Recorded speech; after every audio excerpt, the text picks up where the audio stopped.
जय माँ काली। मित्रों, आपका हमारे चैनल माँ काली माँ दुर्गा शक्ति संवाद में स्वागत है।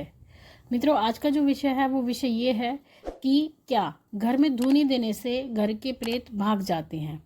ये अपने आप में एक बहुत ही महत्वपूर्ण विषय है। आप सभी जानते हैं कि बाजार में बहुत सारी धुनी मिलती है जो रेडीमेड होती है, तैयार होती है। तो उन धुनी को इस नाम पे बेचा जाता है कि आप ये धुनी इस्तेमाल कीजिए, आपके घर में जो भी भूत प्रेत बाधा है वो आपका घर छोड़ के चली जाएगी। या अगर आप इस धुनी को प्रेत बाधित व्यक्ति को अगर आप सुंघाते हैं तो वो प्रेत उसका शरीर छोड़ के चला जाएगा। पहली बात तो ये कि जो मार्केट में धुनी मिलती है वो ये कही जाती है कि ये धुनियाँ अभिमंत्रित होती है और वो काफ़ी कॉस्टली भी होती हैं, बहुत महंगी भी होती है। कोई 5,000 की, कोई 7,000 की, 10,000 तक की भी धुनियाँ बेचता है और ये कह के बेचता है कि हम ये धुनी बेच रहे हैं, आपके घर में जो भी नकारात्मक ऊर्जा होगी वो आपका घर छोड़ के चली जाएगी। बच्चे का जो शरीर है जिसने प्रेत बाधा ने बांध रखा है वो प्रेत बाधा भी उस शरीर को छोड़ देगी। लेकिन ऐसा नहीं होता है, क्योंकि अगर किसी के आत्मा पर दूसरी आत्मा बैठती है, यानी किसी सामान्य व्यक्ति के शरीर में अगर कोई प्रेत या कोई नकारात्मक ऊर्जा प्रवेश करती है तो उसको निकालने के लिए आपको किसी अच्छे भगत के पास जाना पड़ता है। और भगत का अर्थ वो होता है जिसके शरीर पर कोई शक्ति आती है, चाहे वो शक्ति किसी की भी हो, किसी भी देवी देवता की हो, लेकिन शक्ति उसके शरीर पर आना जरूरी होता है, उसके शरीर पे सवारी का होना जरूरी होता है, क्योंकि वही सवारी उस संकट को काट सकती है। एक सामान्य व्यक्ति किसी के शरीर से नकारात्मक ऊर्जा को नहीं निकाल सकता, पहली बात। या फिर वो व्यक्ति एक ऐसा अच्छा तांत्रिक होना चाहिए जिसने तंत्र मंत्र में एक अच्छी सिद्धि को हासिल कर रखा हो, जो अच्छी प्रकार से हर क्रिया को करना जानता हो और अच्छे गुरु से गुरुमुख हो, तब वो किसी का संकट काट सकता है। अगर आप ये कहें कि केवल धुनी से किसी का संकट कट सकता है तो यह संभव बात है। अगर आप अपने घर में धुनी देते हैं तो धुनी देने से क्या फ़ायदा होता है कि जो आपके घर में नकारात्मक ऊर्जा होती है उसका प्रभाव बिल्कुल काफ़ी हद तक कम होता है। अगर आपके घर में किसी के शरीर में नकारात्मक ऊर्जा नहीं है, लेकिन अगर आपके आसपास कोई नकारात्मक ऊर्जा भ्रमण करती है तो वो उसकी खुशबू से उस स्थान को छोड़ देती है, अगर वो किसी के शरीर में नहीं है। और जब आप अपने घर में धुनी करते हैं, धुनी में आप गुग्गल लोबान भी करते हैं, कोई राई भी करता है, सरसों करता है, लौंग करता है, यानी अलग अलग सामग्रियों से वो धुनी की जाती है। तो जब आप धुनी करते हैं तो आपके घर में जो सकारात्मक शक्तियाँ होती हैं उसकी खुशबू से आपके घर की तरफ आकर्षित होती हैं। तो आपके घर में सकारात्मक ऊर्जा का निवास होता है धुनी करने से, और जो नकारात्मक शक्तियाँ होती हैं उनका प्रभाव कम होता है। धुनी आप अपने घर के हर कोने में कर सकते हैं, लेकिन आपको जो आपका शौचालय है उसमें नहीं करनी होती और जो बाथरूम है उसमें नहीं करनी होती। बाकी आप पूरे घर में धुनी घुमा सकते हैं, पूरे घर में धुनी घुमाइए। और जब आप धुनी करते हैं तो धुनी का जो समय होता है, सर्वोत्तम समय शाम का समय होता है, और शाम को 7 बजे के बाद आपको अपने घर में धुनी करनी चाहिए। जब आप पूजा करते हैं, पूजा करने के बाद में आपको अपने घर में धुनी अवश्य करनी चाहिए। और धुनी करने की जो वीडियो है हमने बना रखी है कि किस प्रकार से आप धुनी कर सकते हैं, क्या विधि होती है धुनी करने की। साथ ही धुनी अभिमंत्रित करने की जहाँ तक बात आती है तो धुनी को आप स्वयं भी अभिमंत्रित कर सकते हैं। आपको क्या करना होता है, जिस सामग्री की भी आपको धुनी करनी है, हम एक उदाहरण के रूप में आपको बता देते हैं।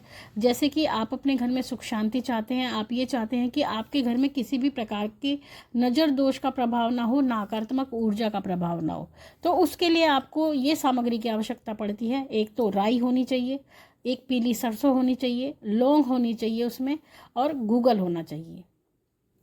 ये सामग्री आपके पास होनी चाहिए। और इसी सभी सामग्री को जितनी आपको तैयार करनी है धुनी के लिए सामग्री, आप उतनी सामग्री ला करके एक जगह इकट्ठा कर लें। और उसके बाद में जब आप पूजा करने बैठते हैं, यानी सुबह या शाम, अगर आप 2 समय करते हैं या आप 1 समय करते हैं, तो आपको क्या करना है, आपको इस सभी सामग्री को ला करके अपनी पूजा के स्थान पर रख देना है। और उसके बाद में आपको पूजा करनी है। आप चाहे तो इस सामग्री को 5 दिन रख सकते हैं, आप चाहे तो इसको 7 दिन रख सकते हैं। तो इस सामग्री को लाने के बाद में पूजा स्थल पर ही आपको रखना है 5 दिन या 7 दिन। जब आपकी पूजा पूर्ण हो जाए तो उसके बाद में आपको इस सामग्री पर को उठा करके जो आपके घर में दिया जलता है उस दिए पर से आपको 3 बार घुमानी है और वापस उसको वहीं पूजा के स्थान पर रख देना है। इस तरह से आपको लगातार 5 या 7 दिन करना है। जब 5 या 7 दिन तक आप लगातार ऐसा करते रहेंगे तो जो आपके पास सामग्री रखी हुई है, जो ऊर्जाएं वहाँ पर आती हैं, क्योंकि जब हम पूजा करते हैं, अपने घर में जोत जगाते हैं, तो उस समय पर जो सकारात्मक ऊर्जाएं होती हैं, जो हमारे इष्ट देव होते हैं, उनकी ऊर्जा वहाँ पर जरूर आती है। तो जब वहाँ पर ऊर्जाएं आती हैं तो वही ऊर्जाएं हमारे उस सामग्री को अभिमंत्रित करके जाती हैं। ये अपने आप में बहुत ही गूढ़ रहस्य है जिसको हर कोई नहीं जानता। तो जब वो ऊर्जाएं आती हैं तो वो सामग्री को वो अभिमंत्रित करके जाती हैं। तो वो जो सामग्री की जी अगर आप पॉलीथीन में रखते हैं या किसी बर्तन में रखते हैं तो आपको ये ध्यान रखना है कि वो सामग्री खुली हुई होनी चाहिए। यानी अगर आप पॉलीथीन में रखते हैं तो उसका जो मुंह है वो बंद नहीं होना चाहिए। सामग्री बिल्कुल खुली होनी चाहिए कि जिससे कोई भी ऊर्जा आए तो उसको अभिमंत्रित करके जाए। और जब आप अपनी पूजा पूर्ण कर ले तो उसके बाद आपको उसी सामग्री को जोत पे से 3 बार घुमानी है। तो जब आप जोत पे से उसको 3 बार घुमाएंगे, 5 या 7 दिन आपको यही प्रक्रिया करनी है, तो वो आपकी जो सामग्री होगी वो अभिमंत्रित हो जाएगी। फिर उसके बाद में आपको वो सामग्री शाम के समय उपले के ऊपर जला करके, यानी जिसको कंडा भी बोला जाता है, उसको सिलगा के लाल करके उसके ऊपर उस सामग्री को डालना है।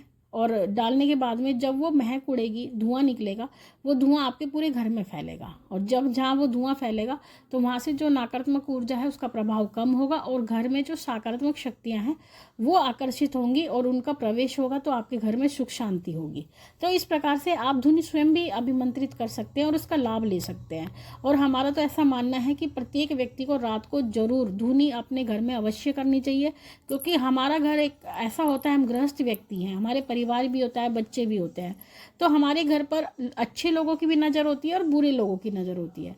तो अगर आप अपने घर में रोज धुनी करते हैं और रोज ही धुनी करते हैं और रेगुलर आप इस नियम को चालू रखते हैं, तो आपके घर में जो रोज की नज़र दोष होता है या हाई होती है वो रोज की रोज उतरती रहती है और आपके घर में सुख शांति बनी रहती है।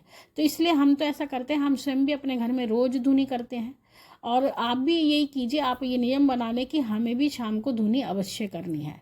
और धुनी का जब आप करेंगे तो आपको स्वयं अपने घर में सकारात्मक ऊर्जा का प्रभाव दिखाई देगा। आपके अंदर एक आपका मन प्रसन्नचित रहेगा, आपको आत्मिक शांति रहेगी, मानसिक शांति रहेगी और घर का जो वातावरण है वो भी सुगंधित हो जाएगा। तो धुनी का अपने आप में एक बहुत बड़ा महत्व होता है। और कुछ दरबार होते हैं जहाँ पर विशेष रूप से ये आदेश किए जाते हैं कि आपको अपने घर पर धुनी अवश्य ही करनी है। और बालाजी दरबार से जो लोग जुड़े हैं वो तो इस बात को अच्छी तरह जानते हैं कि वो घर में रोज धुनी अवश्य करते हैं। वहाँ से सभी दरबारों से यही आदेश आता है कि आप घर में धुनी अवश्य करें। शाम के समय का ये नियम उनके यहाँ बना होता है और वो अपने घर में जितने भी दरबार के जो सदस्य होते हैं उनको भी यही आदेश करते हैं कि आपको घर में धुनी अवश्य करनी है, जिससे कि आपके घर में नकारात्मक ऊर्जाओं का वास ना रहे और उनका प्रवेश ना हो। तो इस प्रकार से आप धुनी का लाभ ले सकते हैं। लेकिन हम यही कहेंगे, जो आप स्वयं कर सकते हैं आप स्वयं कीजिए, क्योंकि स्वयं का प्रयत्न सबसे बड़ा होता है। आज के समय में जो रेडीमेड की आदत आपको लगी है वो कहीं ना कहीं नुकसानदेह भी है। तो इसलिए खुद करने का प्रयत्न कीजिए, खुद करने का प्रयास कीजिए, तो आपको सफलता अवश्य मिलेगी। तो मित्रों, ये थी जानकारी आप सभी के लिए। माँ भगवती से यही प्रार्थना करती हैं कि वो आपके भंडारे भरती रहे, आपकी सभी मनोकामनाओं को पूर्ण करती रहे, आप पे अपना पूर्ण आशीर्वाद बना के रखे। आपसे फिर मिलते हैं अपनी अगली वीडियो में। तब तक के लिए जय महाकाली, जय महाकाल।